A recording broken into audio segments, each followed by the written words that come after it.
Olá, pessoal. Agora a gente vai falar um pouquinho sobre bactérias anaeróbicas de interesse médico, certo? Vamos falar sobre todas as bactérias anaeróbicas de interesse médico? Não, nós não vamos conseguir. Nós vamos falar das espécies principais e das principais doenças que elas causam, sintomatologias, enfim. Vamos falar das principais que estão mais descritas na literatura, certo? Bom, quais são esses gêneros, esses grupos que a gente vai tratar hoje? Vamos falar sobre Clostridium e vamos falar sobre bacterióides. Essa aula ela vai ser dividida em alguns vídeos, né? Dividindo aí por espécie. Então, a gente vai falar sobre Clostridium perfringens, Clostridium botulinum e Clostridium tetani, que são os principais tipos de Clostridium que causam doenças no homem. Mas isso não quer dizer que só tenha esses e não quer dizer que somente esses são patogênicos. Existem outros também. Mas como a gente não tem tanto tempo para se debruçar em cada gênero, eu sempre escolho aqueles que são mais incidentes e que têm maior importância. Bacterióides fragíleos, que também dentro desses grupos de anaeróbios são bem importantes, certo? Então, vamos começar com Clostridium perfringens, que parece muito fofo, mas que na realidade é um micro-organismo que pode causar desde doenças simples e autolimitantes até um quadro extremamente mortal, com alta taxa de mortalidade, certo? Bom, Clostridium perfringens é da família dos clostrídeos, claro, né? É um micro-organismo ubíquo, mais encontrado no solo. Então, provavelmente vocês já entraram em contato com esse micro-organismo porque ele está em vários lugares, em vários substratos diferentes, e é um micro-organismo que se adapta. É anaeróbio obrigatório, ou seja, ele não consegue viver na presença de oxigênio, porque nós estamos nesse grupo de micro-organismos. Ele não tem algumas enzimas importantes, como catalase, superóxido desmutase, né? Isso interfere no metabolismo do micro-organismo. Então, ele não consegue viver junto com o oxigênio, né? É um micro-organismo que é produtor de esporo e que esse esporo sobrevive a temperaturas de cozimento, né? Então, esse micro-organismo está associado tanto a doenças entéricas, né, enteropatogênicas, quanto a doenças que não estão relacionadas ao sistema digestivo, né? Então, geralmente quando a gente cozinha alimentos no fogo baixo ou alimentos que são requentados, né, entre aspas, de um dia para o outro, a gente tem aquela sobrinha de alimento, não quer desperdiçar, então guarda. Então, o micro-organismo ele consegue se instalar, viver e se proliferar dentro desse alimento. E aí pode causar alguns tipos de problemas, né? A forma vegetativa desse micro-organismo é bacilar. Então, tanto ele pode viver numa forma de esporo, é um pouco mais, vamos dizer assim, raro de se observar em microscópio, mas é possível, quanto ele pode viver na forma vegetativa, quando ele está ativo, metabolicamente ativo, certo?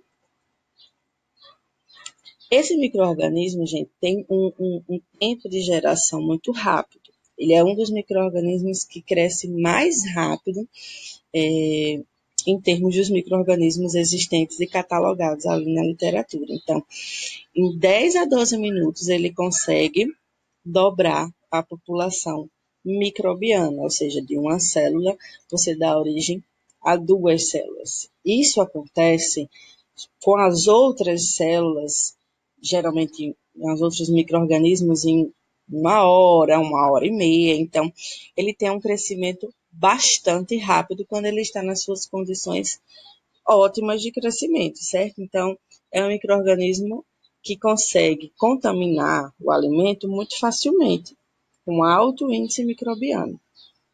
É um micro-organismo gram-positivo e, como eu já disse, ele tem essa forma de bacilo.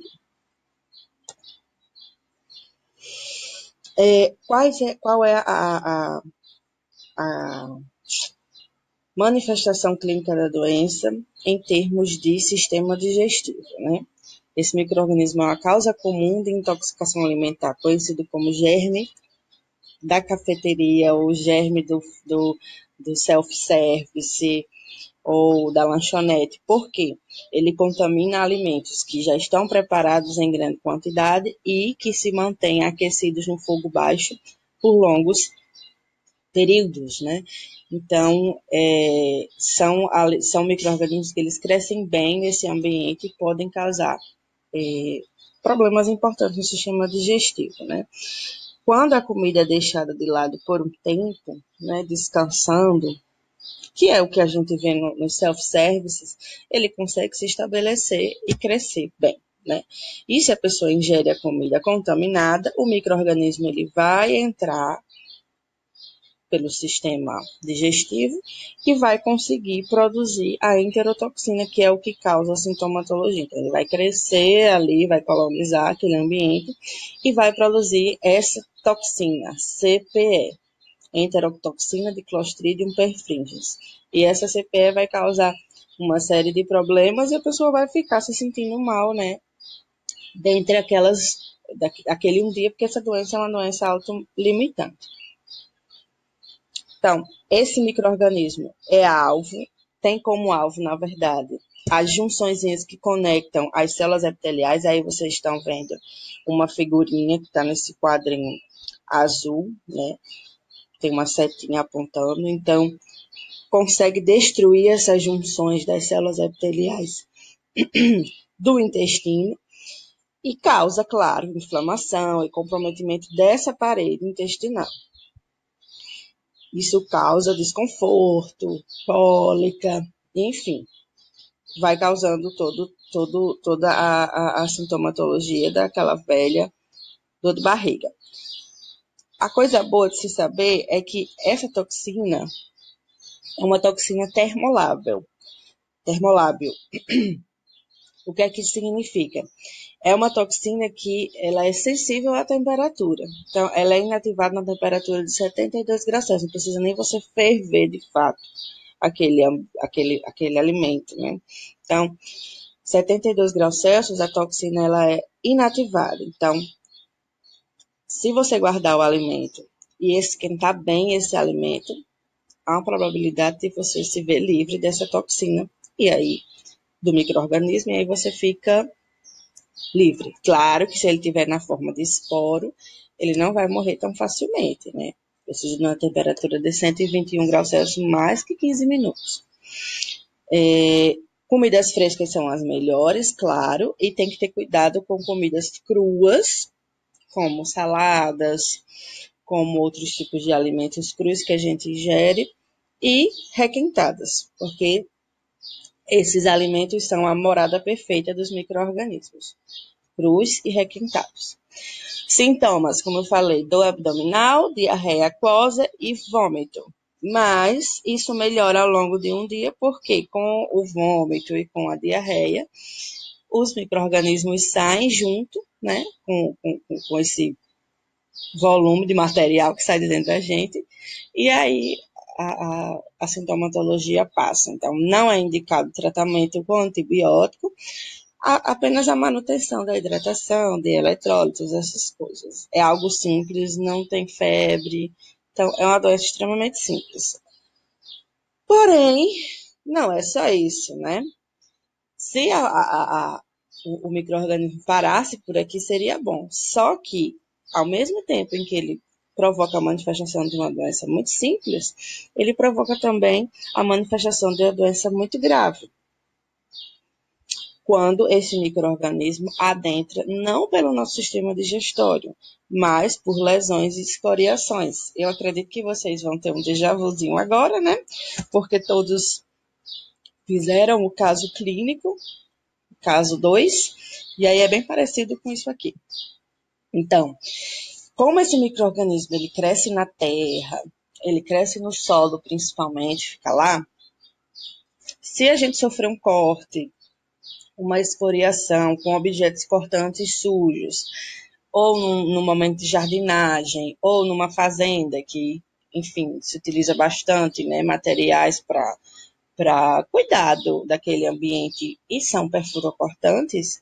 Então, o contato com esse solo rico em micro-organismos anaeróbios, não só o Clostridium perfringens, mas também ele, dependendo da profundidade dessa lesão, pode evoluir para um quadro mais sério de infecção em tecidos moles. Então, esse micro-organismo ele causa desde uma celulite até uma infecção nos tecidos supurativa e, num quadro mais grave, a mionecrose.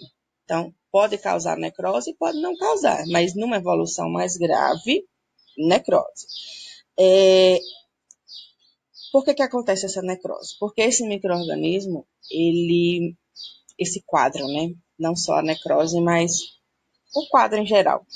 Ele produz toxinas, que são toxinas importantes para o desenvolvimento dessa gangrena, que se chama gangrena gasosa. Então, uma das toxinas que ele produz é essa toxina alfa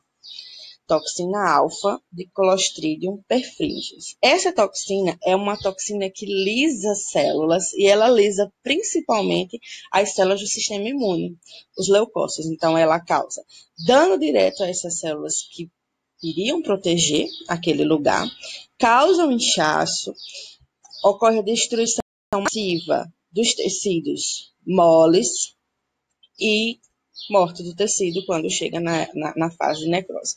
Só existe essa toxina? Não, existe a toxina beta e existem outras toxinas também que produz. Só que essa toxina alfa, ela é uma das principais causadoras dessa sintomatologia, certo?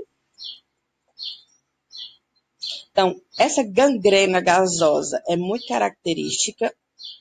Gasosa por quê? Porque o micro-organismo ele fica se reproduzindo naquele lugar e ele forma gás, né, dentro dos tecidos.